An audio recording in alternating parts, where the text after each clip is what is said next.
guys, and that they're going to have to pay him now $30 million, and Amari Cooper wants over $16 million, $46 million for two guys. I like Amari Cooper, but he's not Antonio Brown, Julio Jones, Odell Beckham special. He's really good.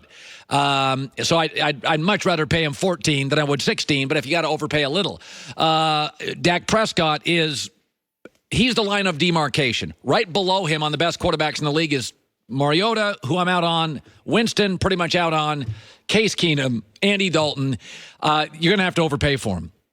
And it was funny, I was saying today, if I could have my ideal pyramid, what ideally I would pay quarterbacks. My ideal pyramid. The top of the pyramid would only be 5 guys. I would pay them what the market bears, 28 to 30 million. Aaron Rodgers, Andrew Luck, Patrick Mahomes, Russell Wilson, Tom Brady. I'm just going to pay them what I have to pay them. I'm not going to have to love it. Aaron's a little brittle. Andrew Luck's been hurt. Russell's a little small. Patrick Mahomes a little young. Brady a little old. They're not perfect, but I'd pay them what the market bears. Then the guys I'd push back on a little, and I'd pay about $23 million a year tops, are guys like Phillip Rivers, Drew Brees, Matt Ryan, Big Ben, Carson Wentz, and Watson. Now, Carson Wentz and Watson there's some injury concerns here, but I think they're transformative talents. I think Wentz is better than Watson. Watson's doing it behind an awful offensive line. Those guys also have flaws. Many of you think, why not Drew Brees tier 1? Because at the end of last year, I thought Drew Brees looked tired. I thought his arm, he doesn't throw the ball vertically down the field anymore. Those are the guys I'd pay in my ideal pyramid. They're tier 2, $23 million. The third tier, I'd try to pay somewhere in the $18 to $20 million zone. That is, that's guys that are grown-ups. They can run a team. Garoppolo, Cousins, Stafford, Goff, Dak, Cam. I'd even put Andy Dalton in there and Kirk Cousins in there. They're grown-ups. I can trust them. That's only 18 quarterbacks. So that tells you I'm out on Mariota, who isn't healthy enough or good enough, and I'm out on Winston, who's not grown up enough and available enough because he gets suspended. I didn't count the Bakers, the Sams, the Joshes, the Lamars, Trubisky. I need more. The only young, by the way, I would put Jared Goff in tier 3. The only young quarterbacks I would put in any of these tiers, Mahomes in tier 1. I think he's an absolute transformative talent.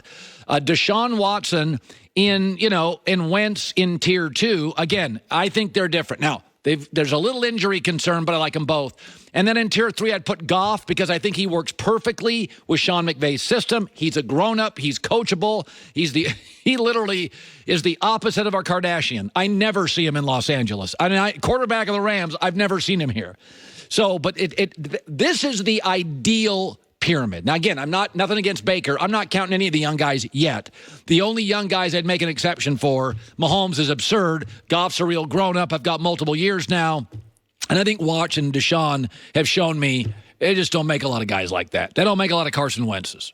I mean, Deshaun Watson's doing it with maybe the worst offensive line in the NFL in years. And the kid's still running around and making plays. If you give him a decent O-line, I think he takes a 30% step up. He's still making the playoffs. And he played all the 16 games last year, I believe. I don't think he missed a game, even though he's getting, his kidney almost exploded during the season. But he played. So, yeah, he played through a punctured lung. I mean, there you go. So this is the ideal pyramid.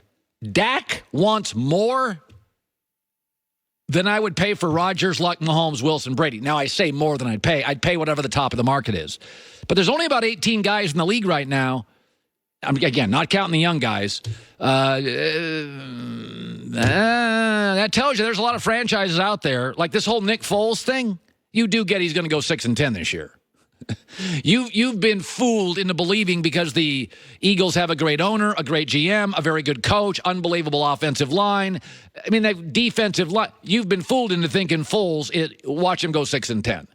There's not a lot of guys I want to pay big money for. They're just not. And if I'm paying you $30 million like Dak, then I shouldn't have to pay $16 million for a wide receiver and eventually $24 million for a running back and be petrified if there's an injury on the offensive line. If I'm paying you $30, listen, Aaron Rodgers got to a Super Bowl and won it, and he's never had a great defense. Andrew Luck went 11-5, 11-5, 11-5 with no O-line or running game. Russell Wilson, I mean, honestly, offensive line, running backs, receivers, how many stars has he had? Tom Brady? Edelman's his go-to guy. Patrick Mahomes is a baby. So there's Dak's getting into a territory where I think Dak's a tier 3 guy, and he wants to be paid tier 1 money. That's trouble. That's not a great ending. That could be a franchise sinking deal. And as Joy said earlier, I think you're trapped. Because if I'm Dak's agent, I'm like, you think I'm taking a haircut? You think I'm taking a pay cut? I saved your franchise. I watched the year that Tony Romo was hurt. I watched your backups. You're the biggest brand in the NFL. I made you $150 million the last 3 years in merchandise, in ticket sales, in relevance. I mean, the Tony Romo Cowboys, even networks didn't want the Cowboys on that year. I mean, Dak's kept them on television for 3 years. He's going to get it. He is going to get a tier 1 contract. Watch out.